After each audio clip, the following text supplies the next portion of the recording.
I'm curious too, especially with like money anxiety, like that anxiousness, and even I think that avoidance of money.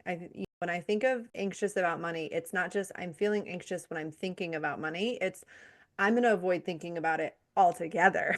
Mhm. Talk to me about that money anxiety that people feel. Yeah. So I have actually been there. I sold an agency a few years ago and I had a lot of money in the bank and I didn't know how much money was there. I didn't know how quickly I was spending it. I didn't notice, this is embarrassing. I didn't notice that I had like $3,000 in recurring subscriptions for the business that I had sold that didn't get canceled by my ex-business partner and just ran through on my account.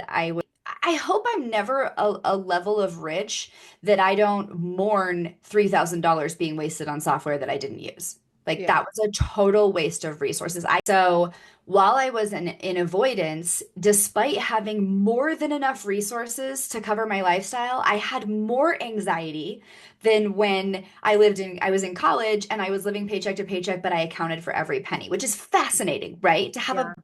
shitload of money in the bank and be more anxious about your finances than when you were making $7.30 an hour at a tanning salon in college. What I ultimately had to do was I had to take action on that. I'm a big believer that the only antidote to anxiety is action because anxiety is future based, it's uncertainty based. When we're anxious, we're not anxious about the problem directly in front of us that we can do something about.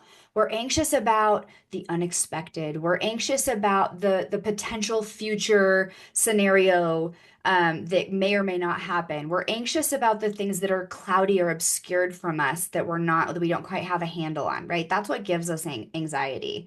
And so what we can do by taking action in the moment is it gives us a sense of control over those uncertain, unexpected, unpredictable future outcomes.